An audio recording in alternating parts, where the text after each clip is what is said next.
السلام على نبينا المصطفى صلى الله عليه وعلى آله وصحبه وسلم. الحمد لله ثم الحمد لله، اللهم لك الحمد حتى ترضى ولك الشكر بعد الرضا. إلهي بان مهد علينا، إلهي بان مهد أوردن اسكاله قلبتا ورنتي قلب آد إياد أقيم بدن oo aanu ku faraxsannahay inaanu ardayda iskuullada Nuuraddiin ka qalin jabisay sanad dugsiyeedka 2017 ardaydii imtixaanada loo yeeriyay maanta natiijooyinkii ugu sareeyayna ka helay iyo dhammaan ardayda iskuullada Nuuraddiin oo runtii darajooyin fiican ku wada baasay inaanu u hambalyeeyno. ilaahay baa mahadle. guud ahaan waxaan u hambalyeeynaynaa ardayda Somaliland oo dhan ee u fadhiisatay imtixaanada shahaadiga ee qaranka ee wasaaradda waxbarashada iyo saynisku ay sanad walba qaado, gaar ahaan fasalada afraad ee dugsiga sare iyo fasalada sideedaad ee dugsiga dhexe.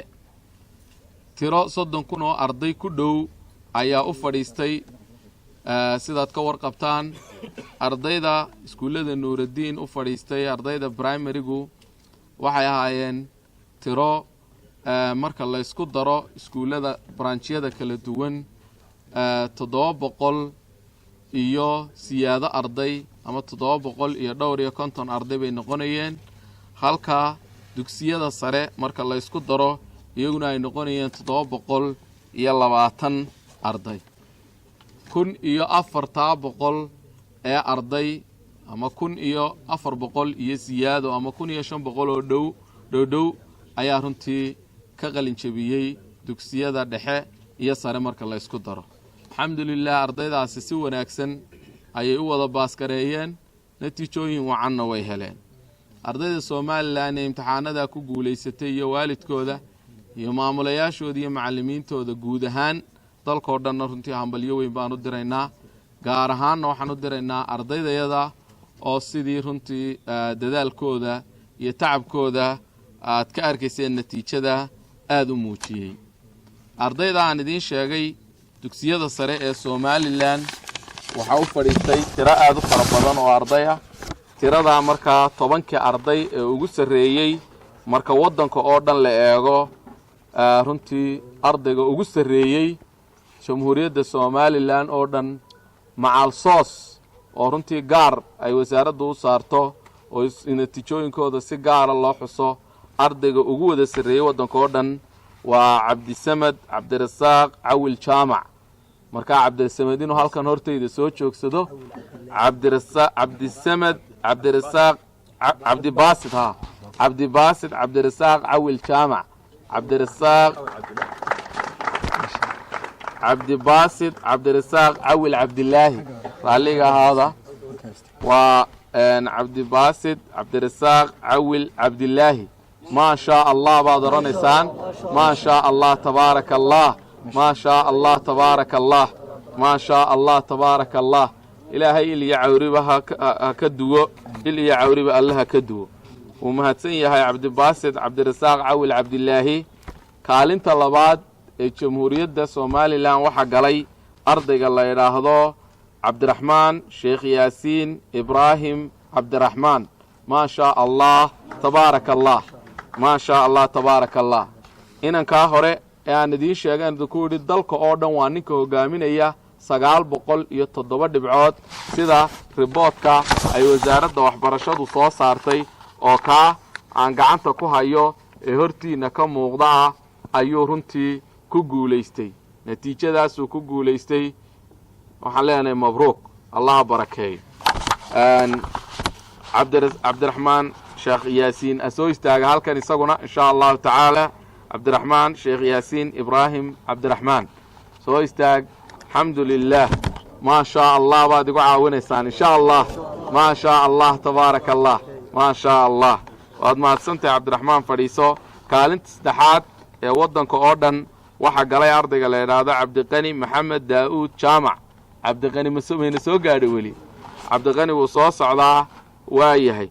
kaalinta markaasi muxuu hayay shanaad kaalinta shanaad waxa galay liibaan maxamed cabdi ducaale liibaan maxamed cabdi ducaale soo istaag ma sha Allah tabaaraka Allah ma sha Allah tabaaraka Allah ma sha Allah tabaaraka Allah kaalinta lixaad waxa galay cabdisalaam maxamed xuseen meegaag cabdisalaamna waxaan filayaa waa ardayda weli aanayna soo gaadhin allah dhowro oo ha barakeeyo kaalinta toddobaad waxa galay maxamed maxamuud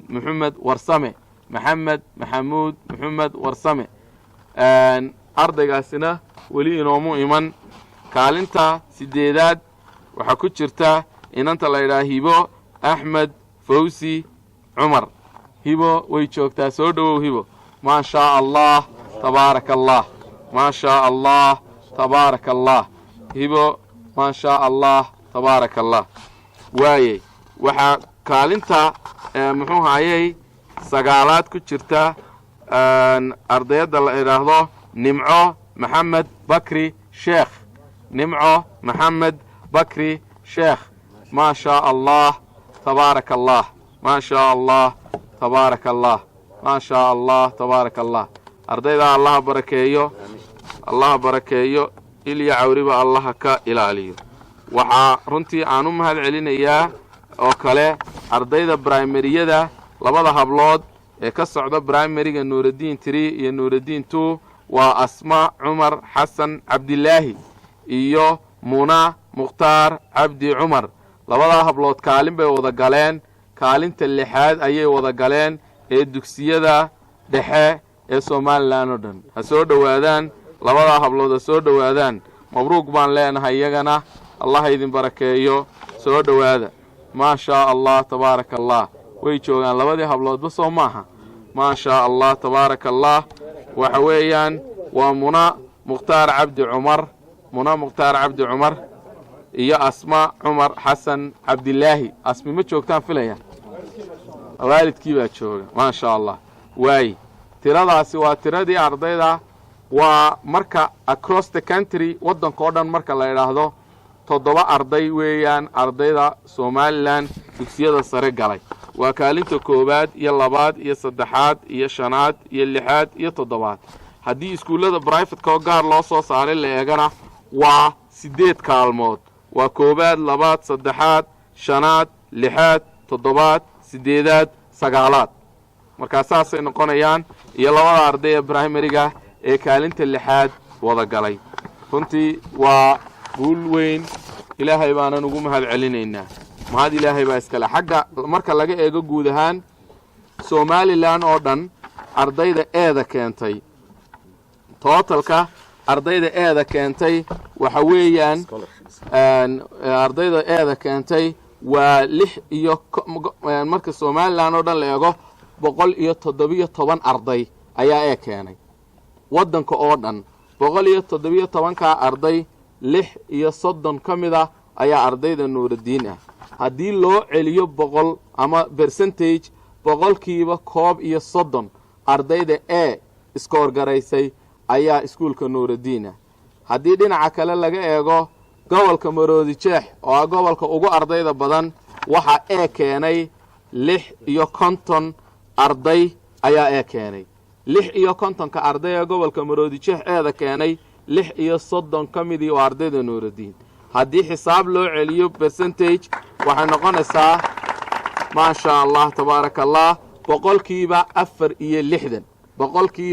4 eeda ay score gareeyeen gobolka Maroodi Jeex ardayda markaasi run ahaantii haddii la eego muxuu hayay eeda ugu sarreysa ee la yiraahdo ee starka waxa weeyaan iyo eeda blindka wadanka oo dhan waxa keenay 26 arday 26 ka arday keenay 12 arday oo kamidii waa ardayda Nuuruddin taasoo hadiyadana percentage laga dhigo ma sha Allah noqonaysa boqolkiiba 46 bay noqonaysaa marka runtii ma aha oo kaliya kaalmahan ugu sareeyo oo kaliya iyo top 10 oo kaliya ma aha laakiin waxaan ka hadlaynaa waa ardayda iyo score-ka ay keeneen waxaan ilaahay ugu mahad celinaynaa waxay Soomaalidu yiraahdaan sumal baraar kuma jiro sumal baraar kuma jiro. ardaygaaga xariifkaa waad sii garanaysaa.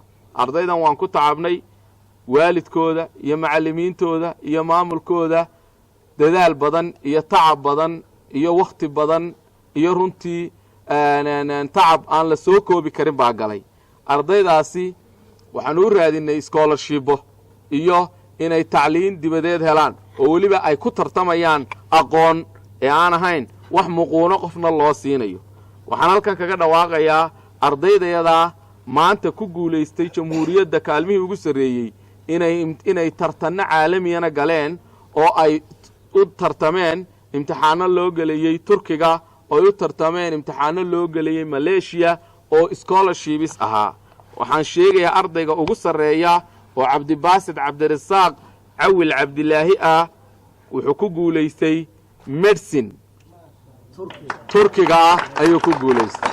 marka waxa weeyaan waxbarasho full scholarship dhammaystiran oo uu turkiga u tegayo oo caafimaada biidni illaahi tacaala isagoo digtoor dalkiisa iyo dadkiisaba alle ku anfacaa ayuu inoo soo noqon doonaa. waxaa ku xigay kaalinta labaad jamhuuriyadda somalilan oo ardayga u galay waa cabdiraxmaan sheekh yaasiin ibraahim cabdiraxmaan. ardaygaasina wuxuu ku guulaystay full scholarship oo jaamacad markaasi iyo maleeshiya ku taalla jaamacadaha ugu waaweyna. waxaanu ku guulaystay chemical engineering ayuu ku guulaystay.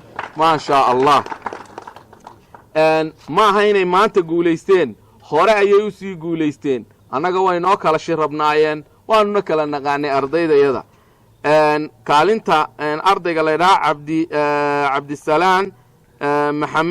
cabdisalaan maxamed oo isaguna galay kaalinta, wuxuu galay marka waddanka oo dhan la eegayo kaalinta 6aad buu galay. ardaygaasina wuxuu ku guulaystay optometry, macnaha inuu dhakhtar wuxuu ku guulaystay indhaha ah. waa dhakhtarnimo oo weliba takhasuskiisiina xataa loo sii sheegay. waddankuna waxa weeyaan maleeshiya ayuu isaguna ku guulaystay. liibaan maxamed cabdi isaguna wuxuu ku guulaystay waddanka maleeshiya chemical engineering buu ku guulaystay. maasha allah. cabdiqani maxamed wuu joogaa baan filayaa soo maaha, weliina muu soo gaadhin. cabdiqani maxamed oo isaguna waa maleeshiya wuxuu ku guulaystay isaguna chemical engineering. waxaa jira hablahan kaalmaha galay ahayn, inamadana waxaa jira inamo aan kuwan kaalmaha galay ahayn oo ku guulaystay markaasi scholarships runtii aad iyo aad u qiimo badan. waxaa ka mid ah asma maxamed faysal, turkigay ku guulaysatay, medicine bay heshay. waxaa ka mid ah asma yuusuf aadan, turki bay ku guulaysatay, medicine bay heshay. waxaa ka mid ah bilan axmed cali jire, turki bay ku guulaysatay, kuliyadda ay heshay runtii iminka halkan kuma hayo.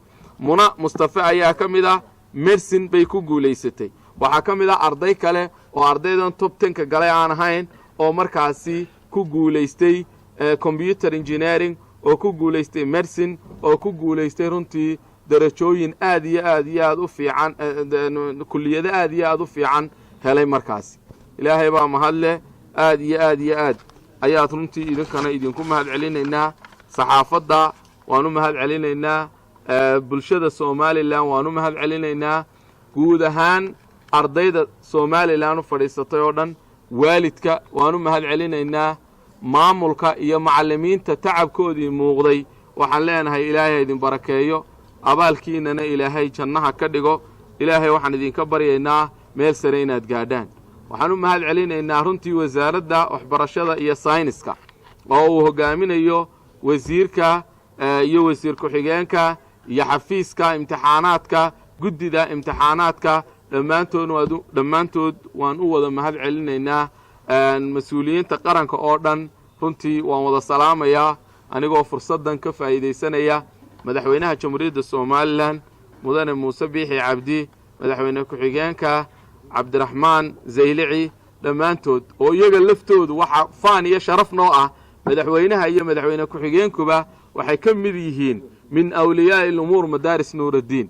ardayda nuuraddiin ka baxday ayay ardaydoodu ahaayeen. markaa runtii waan wada salaamayaa. ilaahay baanan u mahad celinaynaa. waxaa laga yaabaa cabdiqani iyo cabdisalaan labadaa arday markii hore aan yeedhiyo wayna soo gaadheen muxuu hayay soo joogsada cabdiqani iyo cabdisalaam halkan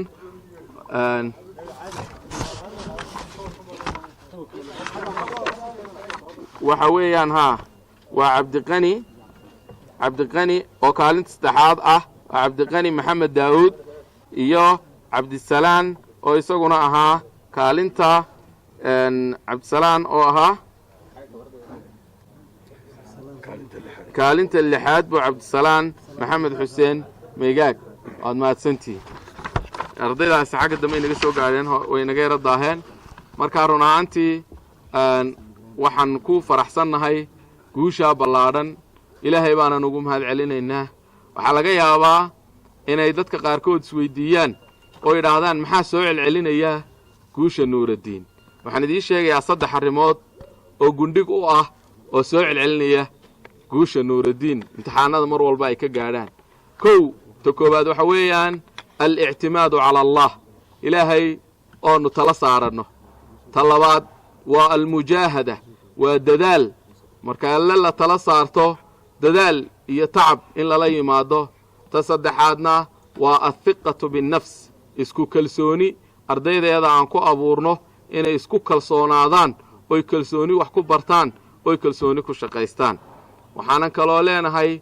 wama nasru ilaa min cindi illaahi alcasiizi alxakiim guushu ilaahay xaggiisuunbay ka timaadaa ilaahay baanan ugu mahadnaqaynaa wuxuu ilaahay doonaana way ahadgelayaanoo wallaahu qaalibun calaa amrihi ilaahay arrinkiisu isaga ayaa ku xoog badan waxa uu doono walaakina akthara annaasi laa yaclamuun laakiin dadka badidiisu arrintaa ma yaqaanaan markaasi ayuu allayna leeyahay runtii waan idiin mahad celinayaa saxaafadda in badan baan idiin mahad celinayaa waxa aan kaga baxayaa ardaydaasi ilaahay ha idin guuleeyo meel sare gaadha mustaqbalkiinna allaha wanaajiyo aakhiradiinna allaha wanaajiyo adduunyadiinna allaha wanaajiyo cilmigaad barateen mid naafica allaha idinka dhigo awlaad baariyiina oo barara ah allaha idinka dhigo ilaahay waalidkiinna kuwii anfaca allaha idinka dhigo dalkooda kuwii anfaca allaha idinka dhigo diintooda iyo dhaqankooda kuwii haysta ee ku dhaqda ee ku dhinta allaha idinka yeelo sala allahuma calaa nabiyina moxamed asalaamu calaykum waraxmat ullaahi wabarakaatu